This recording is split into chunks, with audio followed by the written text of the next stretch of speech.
Welcome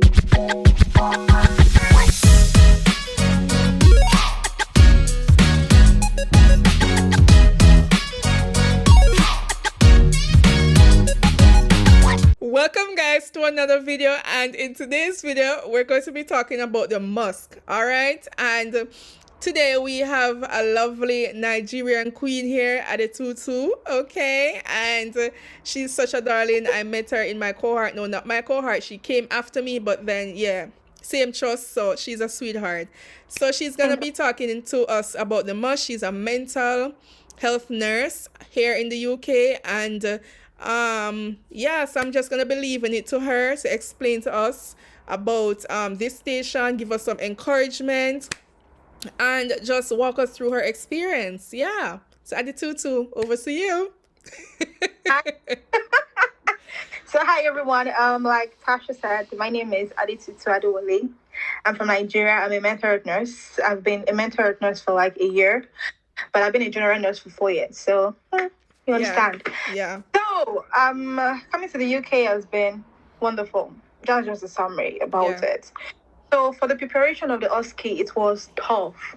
I mean, Tasha can testify to that. It was tough. Yeah. Because I mean, like, we had to learn new systems, new ideas. Yeah. Like, learn to understand what you're saying, learn to know what to say. So it was really conflicting at some point, but thankfully to us, we made it. Thank you, Jesus. MUST is the short form of Malnutrition Universal Screening Tool. So it is how to know if a patient is malnourished or at risk of malnutrition or obese, basically. So in this MUST, it consists of different guidelines, different steps, basically just 5 steps. Concerning the MUST. So the first step for the MUST is you need to know the height and the weight of the patient to get the basic BMI chart, which everybody basically knows how to do. Height, square. But in UK, I mean, they're quite helpful. You do not need to do all those calculations to calculate the height and the weight. So they just give you a scale. And I really hope you can see this, but this is a presentation of what the scale is going to look like. So you have to bother yourself about calculating the height over the square. So then after you get that, this step 2 is you using percentages to calculate the person's weight loss. Then step 3 is so for some patients, they might actually be fine. The BMI might not be too high and the percentage might not be too high, but they might have an acute illness, probably chest infection or diarrhea or vomiting. So the step is about identifying any acute disease the patient has. Then step 4 is I failed to mention something. Step 1, step 2, step 3. After you've done all the bases, they all have their scores. So step 1 score can be 0. Step 2, 1. Step 3 can be 1. So step 4 is you calculating all the scores together. Then step 5 is what you would do with the score that you calculated in step 4.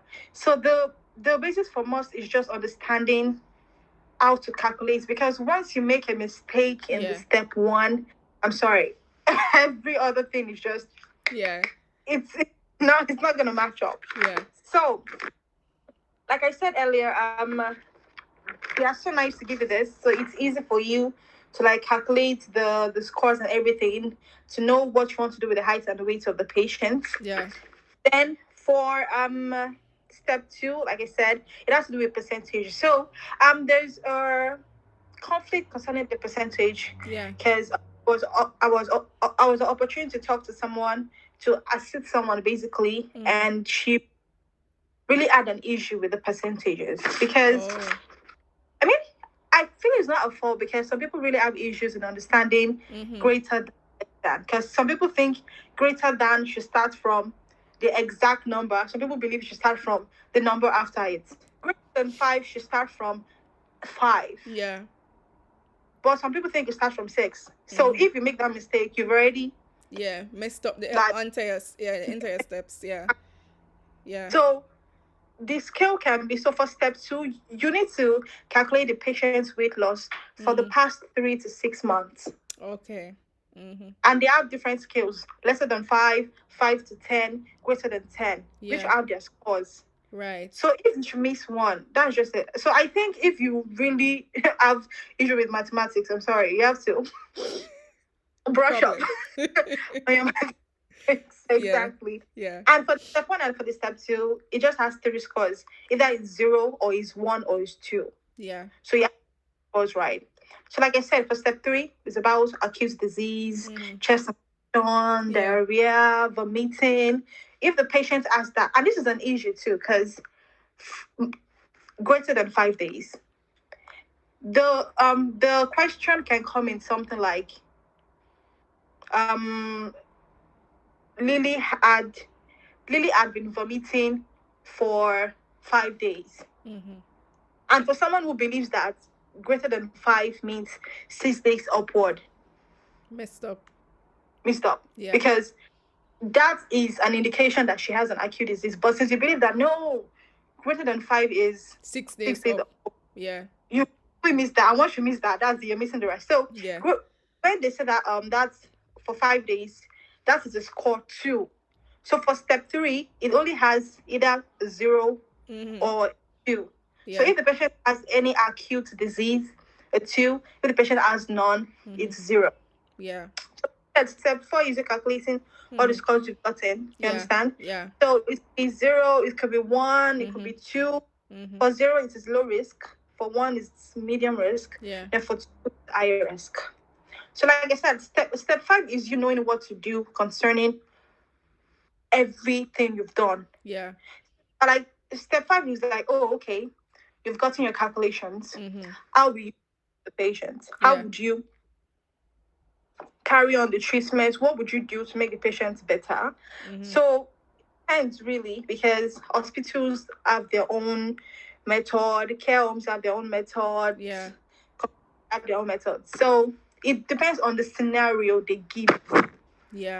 I mean, they can be funny, and the scenario might be the patient is in a care home, but because you're rushing or because you've had hospital in your head, basically, you say the things related to hospital, and that might actually, I mean, if you're lucky, you might scale through, and but if you're not lucky, it's gonna fail. So it depends on so I can't really go through everything, but for the step 5, if the patient is, which is 0, it's basically to just monitor the patient, repeat the screening, basically. Then if patient is in medium risk, which is score 1, that means your step 1, step 2, step 3, it all results to 1. Then you observe the patient and other factors, basically.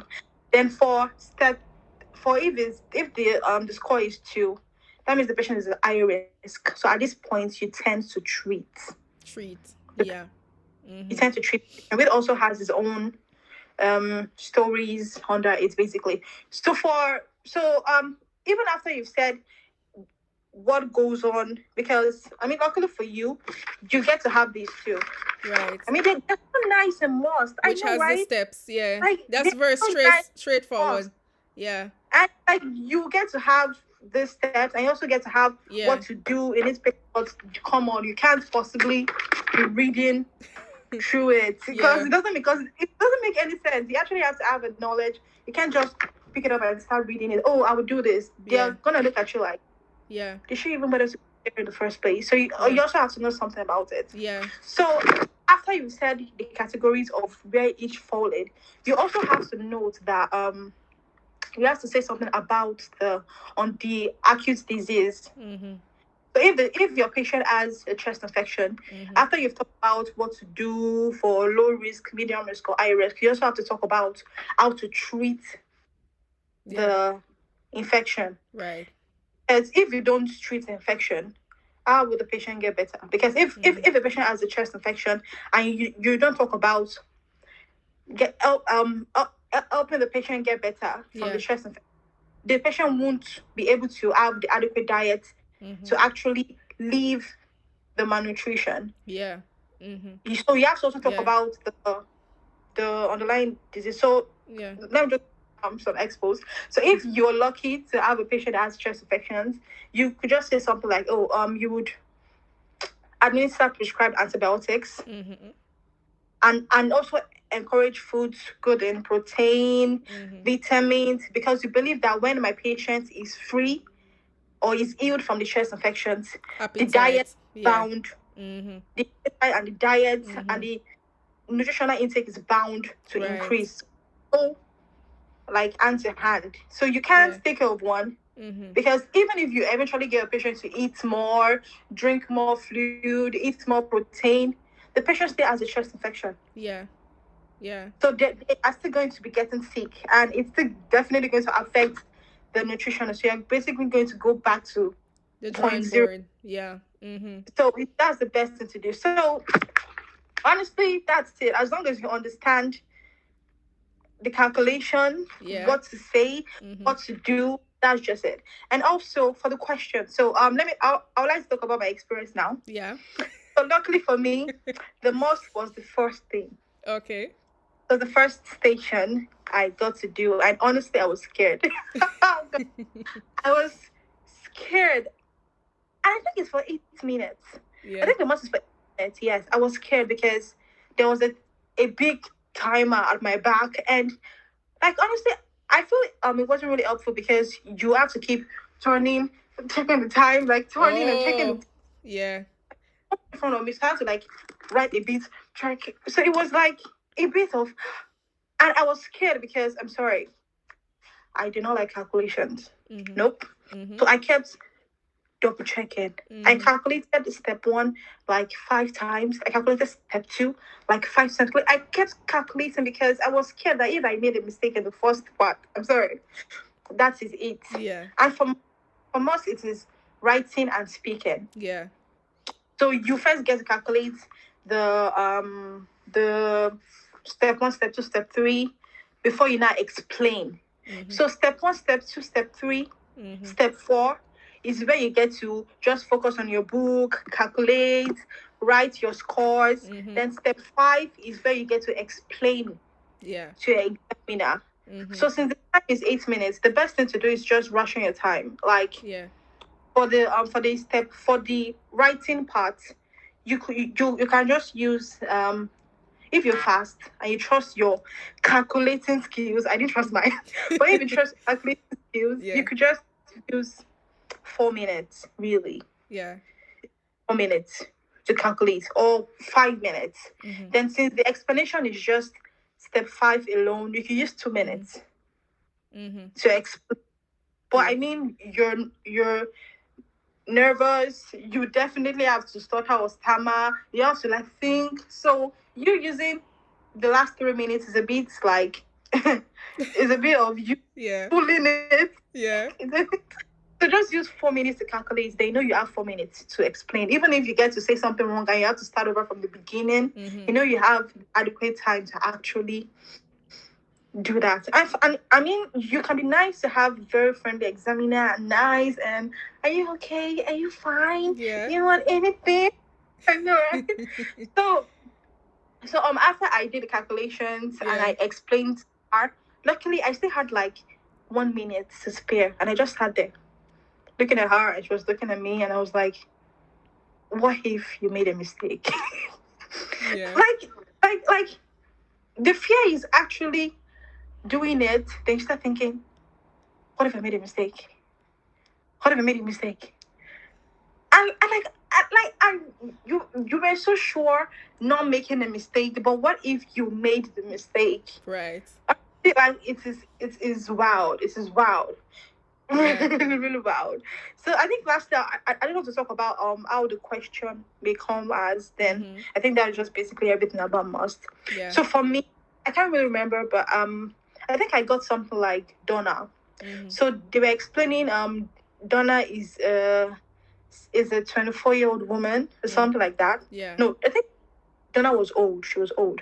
Donna was a 74-year-old woman who was 52 kg, who came in 52 kg to the clinic, and checking her record, for the past, checking her record, the past 3 months, she was 72 kg. Okay. You understand? Yeah. Then Donna has a history of chest infection. Calculate the must of Donna. Yeah. So that is a way the question can come. The question can also come in, Donna is 74 years old.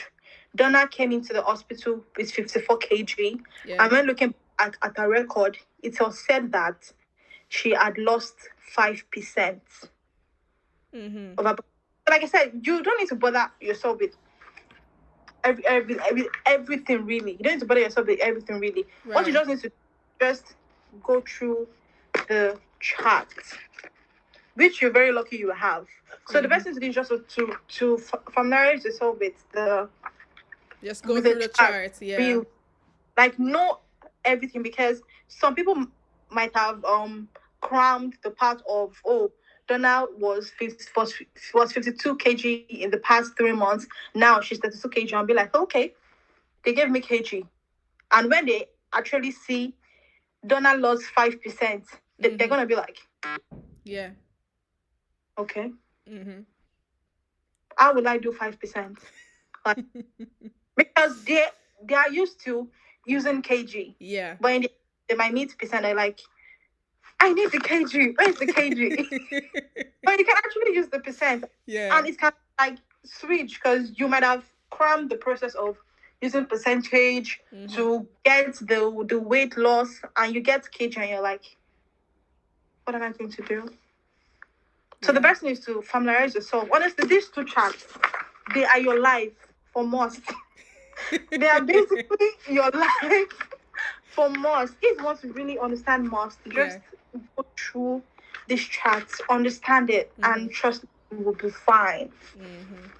Most, you will be fine. So, and this, I have a bonus point which applies to everything. Yeah. Right? What's that? And sign. Repeat. Write your name and sign. Write your name and sign. Yes. And your date. Yes. Please, I'm begging you. Yes, that's very important, guys. Anything at all you do for Osce stations, document, write your name, sign is very important. Question at the tutu. For the MUS station, did they provide any calculators? No. Okay, but it's basic maths. I don't calculate because everything is already there. Here. Yeah, and also like, just trace it, trace it, basically. Okay, I have a next question. Also, you said you calculated from step 1, 2, 3, 4, and then 5 you verbalized to the examiner.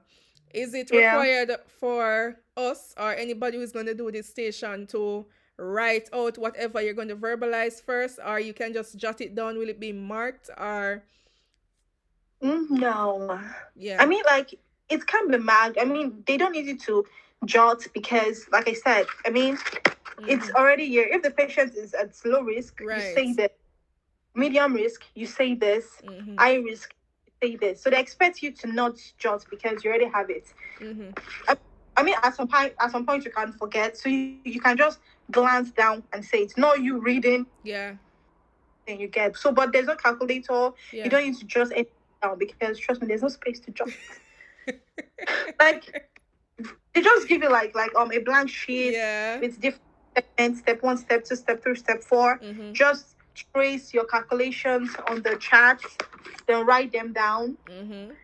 Write your total score, know the risk of your patients, then verbalize. If you have to look at the book, look at it, then say it, really. Yeah. So that. Okay, so you spoke about your experience, you explained most to details. I hope this was helpful to someone. What's your encouragement, what's your advice to somebody, an international nurse who is planning to come to the United Kingdom? What should you what should they expect? You know, help them, give them some advice. Okay, so just yourself for the food, the weather, the people you're working with. Just have an open mind. If not, you will go crazy. Trust me, you will go crazy. Have an open mind. Mix with everything you feel you're comfortable to mix with. Like don't Don't just jump into everything you see. Take your time. True. But please, UK is not perfect. UK is not, and no money. Please. There is no money. Just manage what you have. Honestly, like, I wish you told me this. If for the first few months you can't save, don't beat yourself up, because it's not easy. Yeah. It's not easy to like just get here and start saving money. So if for the first few months you can't do that, don't kill yourself that you must save. It's not good for you to save, as long as you have food and you have a house and you pay your bill. Trust me. Yeah. You're so the fine. cost of living crisis is worldwide. It's not just your country. So, so guys, the summary is, don't come thinking UK is perfect, because when you will be that UK is perfect, it will shake you. So true. You will be. So that's just it. I think this is the end of this video, and I just want to point out that mental health nurses and adult nurses, for the Osce exams, there are some similar stations. So this is why I asked Adetutu to come and explain the MUSC, because it's more so on the mental health side. However, it's still in the adult nursing marking criteria as well. So we do have similar stations practicing. So guys, I hope this was helpful, and I thank you so much, Adetutu, for coming here on your little day off. I'm gonna say a little day off. You understand? And share this station with us. And I just hope this video help at least one person, to at least have an open mind and understand this station to some extent, So, so until then, guys, bye.